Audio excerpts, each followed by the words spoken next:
सुरेश काका के पास एक लहरा गाय थी। वह प्रतिदिन सुबह ही इन गायों को दूध आकर चराने के लिए निकल जाते थे। सुबह से लेकर शाम तक सुरेश काका गायों को लेकर कभी इस गांव से उस गांव, तो कभी नदी के किनारे, तो कभी इस जंगल से उस जंगल तक घूमा करते थे और दिन ढलते ही गांव की ओर निकल पड़ते थे। जब सुरेश काका गायों को चराने के लिए निकलते तो सत्तू और भुजाबरी के साथ ही कभी कभी दूध दही आदि ले जाते और भूख लगने पर किसी पेड़ के नीचे छाए में बैठकर खाते पीते। सुरेश काका कभी भी अपने साथ पानी नहीं ले जाते थे और ना ही लोटा रखते थे। प्यास लगने पर वह नदी का पानी पी लेते थे। एक बार की बात है कि सुरेश काका बीमार पड़ गए। अब उनके गाय गोरू को चराने कौन ले जाए। वह बहुत परेशान हुए क्योंकि एक दिन भी इन गायों को चराने में देर होने पर ये बोलने लगती थी और खूंटे के आसपास हग मूत कर इनका सत्यानाश कर देती थी। खूंटे के आसपास सने गोबर मिट्टी से भर जाती थी और जब तक इनको खोला नहीं जाता था ये लोग ऐसे ही परेशान करती रहती थी। एक दिन बीता, 2 दिन बीता, पर सुरेश काका का तबीयत ठीक नहीं हुआ। बस इन 2 दिनों में गायों के आगे पुहाल या खांची में भूसा घास आदि डाल देती और पानी आदि दिखा देती, मगर गाय प्यास लगने पर पानी तो पी लेती पर पुआल आदि खाने का नाम नहीं लेती और बेचैनी से खूंटे के आसपास घूमा करती थी। गायों ने तो अपना पग्गा भी तोड़ दिया और चढ़ने के लिए भागने लगी। कैसे भी करके सुरेश काका ने इन गायों पर काबू किया। तीसरे दिन भी सुरेश काका की तबीयत जब ठीक नहीं हुई तो उन्होंने संदेशा भेजकर अपने ससुराल से अपने पुत्र रोहन को बुला लिया। रोहन 16 साल का था और बहुत ही सुंदर तथा भला चंगा था। रोहन ने आते ही अपने पिताजी के सारे काम संभाल लिए। रोहन बहुत ही समझदार लड़का था। वह प्रतिदिन 3 बजे ही जग जाता और नित्य क्रिया से निपटकर 5 बजे तक पढ़ाई करता और उसके बाद गायों को खोलकर चराने के लिए निकल जाता।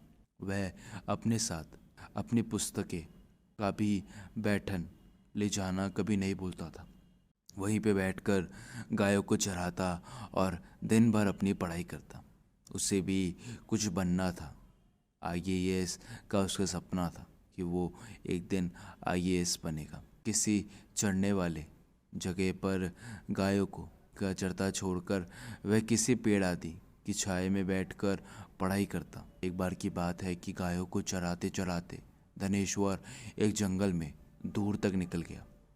जंगल बहुत घना नहीं था, मगर बहुत सारी झाड़ियाँ वहाँ पे थी। दोपहर का समय था और अब रोहन को प्यास भी सताने लगी थी। रोहन गायों को चरता छोड़कर जंगल में पानी पीने की तलाश में इधर उधर भटकने लगा। अचानक एक बरगद के पेड़ के नीचे उसे एक बहुत पुराना कुआं दिखा। कुआं बहुत ही पुराना था। रोहन ने अब देर किए बिना जंगल में कुछ झाड़ियों के हरे पत्ते तोड़े और उन्हें अपने गमछे में बांधकर झोंझ बनाया। फिर अपने फुफ्फा की तरह अपने गमछे की एक छोर में छोटी बांधकर उसे कुएं में लटकाया, पर कुएं में पानी का सतह बहुत ही नीचे था और झोंझ पानी तक नहीं पहुंचा। उसने लाख कोशिश की, नए नए हथकंडे अपनाए, फिर भी पानी तक नहीं पहुंच पाया। अब वह पसीने से तरबेतर हो गया था और उसी धोती से अपने सर का पसीना पोंछकर उसी कुएं के किनारे बैठकर कुछ सोचने लगा। तभी पायल की छम छम की आवाज़ ने उसके सोचने के क्रम को तोड़ दिया। उसने पीछे मुड़कर देखा तो कुछ देर पर एक हिरनी की चाल से अपने पायलों की झनकार करते हुए एक लड़की अपने हल्की सी मुस्कान से अपने गोरे गोरे गालों पर हल्की लाली के साथ उसको देख रही थी और उसकी तरफ चलते हुए आ रही।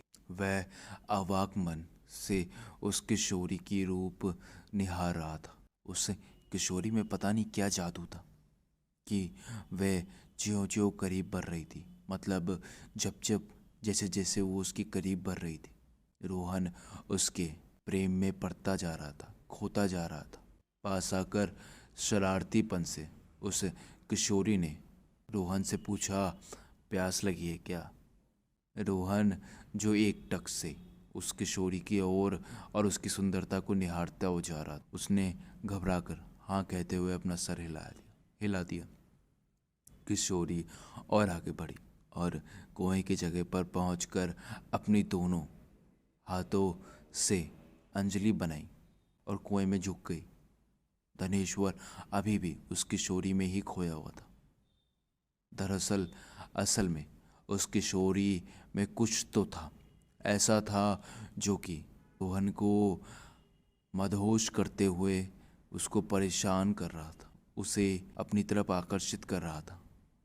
किशोरी ने कुएं से अपनी अंजलि पानी भरकर रोहन की ओर बढ़ी। किशोरी ने कुएं से अपनी अंजलि में पानी भरकर रोहन की ओर बढ़ी। रोहन भी बिना कुछ बोले अपने हाथों की अंजलि बनाकर अपने मुंह से सटा लिया। किशोरी अपने अंजलि का पानी रोहन की अंजलि में उड़ेलने लगी और धनेश्वर भी अमृत रूपी जल को पानी की तरह पीने लगा। ये अलग बात थी कि रोहन की अंजलि से आधा पानी नीचे गिर रहा था, क्योंकि वह पानी पीने की के साथ ही उस किशोरी को भी देखे जा रहा था। उसमें उसको ध्यान नहीं पड़ रहा था, मगर उसका काफ़ी पानी नीचे गिरता जा रहा था और ना ही उस किशोरी का पानी ख़त्म हो रहा था और ना ही धनेश्वर की प्यास बुझने का नाम ले रही थी। पानी पीने पिलाने का ये सिलसिला लगभग आधे घंटे तक चला जा रहा था। तब किशोरी को लगा कि ये लड़का पानी पीने का काम कम और उसको निहारने का काम ज़्यादा कर रहा है, और उसने भी देखा कि ये उसको एक टक से निहारता जा रहा है। वो थोड़ी असहज होके बोली, और पिलाऊं कि बस? अब रोहन ने कुछ भी जवाब नहीं दिया, केवल अपना सिर हिला दिया। इसके बाद उस किशोरी ने रोहन से फिर पूछा, अब मैं चलूं? फिर धनेश्वर ने हाँ करते हुए अपना सिर हिला दिया। किशोरी फिर हिरनी की चाल से मटकते हुए जंगल से बाहर चली गई। रोहन कुछ समय तक तो चुपचाप उस कुएं की जगत पर बैठा रहा, और फिर अचानक पता नहीं क्या सूझा उसको कि उठकर गायों की ओर चला गया। गायों की दिशा में बढ़ते समय रोहन कोई प्यार भरा गीत गुनगुना रहा था। गायों को लेकर रोहन घर पहुंचा। आज वह बहुत बहुत खुश लग रहा था और रह रहकर कोई प्रेम भरा गीत गा रहा था।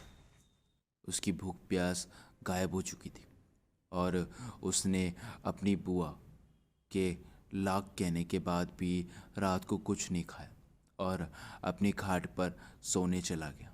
उसकी आंखों से नींद पूरी तरीके से गायब हो चुकी थी और पता नहीं क्यों उसे एक खुशनुमा बेचैनी सताने लगी थी। वह लेट लेट के कभी कभी खाट से उठ जाता और कभी गुनगुनाने के बाद या 2-4 कदम चलकर वापस बैठ जाता। उसे कुछ समझ नहीं आता कि वो क्या करे। उसे एकदम से समझ में नहीं आ रहा था कि वह क्या कर रहा है या उसके साथ क्या हो रहा है। उसको कुछ समझ नहीं आता था। अचानक वह जागते हुए एक सपना देखने लगा, और यह स्वप्न कुछ और नहीं बस आज दिन भर के उसके कार्यकलाप थे। उसने अपने को गाय चराने के लिए जंगल में जाते हुए देखा। फिर उसने अपने आप को कुएं के जंगल में बैठा हुआ देखा, और फिर उस किशोरी का आना और उसको पानी पिलाना।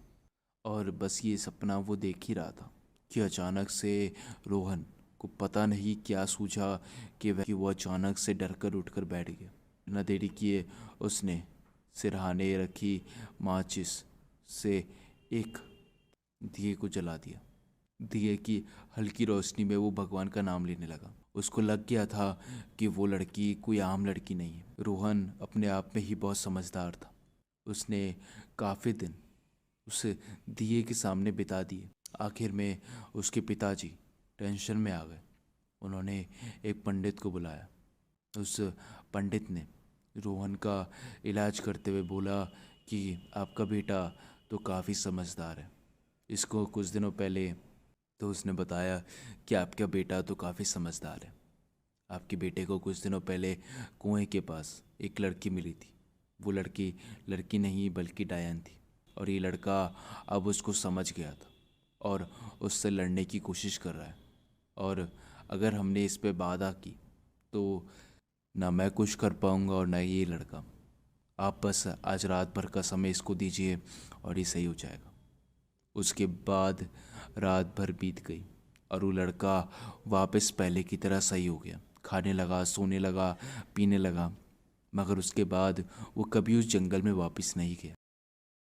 तो दोस्तों, बस यहीं तक थी कहानी। तो दोस्तों, अगर आपको ये कहानी सुन के डर लगा हो और मेरे चैनल को सब्सक्राइब करने का मन करे तो दोस्तों प्लीज़ बिना सोचे समझे मेरे चैनल को सब्सक्राइब कर लीजिए, ताकि जब भी हमारी कोई भी नई हॉरर स्टोरी आए then you will be the first one to get notified. तो दोस्तों चलिए, चलता हूँ और फिर लौटूंगा एक ऐसी ही सच्ची डरावनी कहानी के साथ। तब तक के लिए thank you and have a nice day. Bye bye.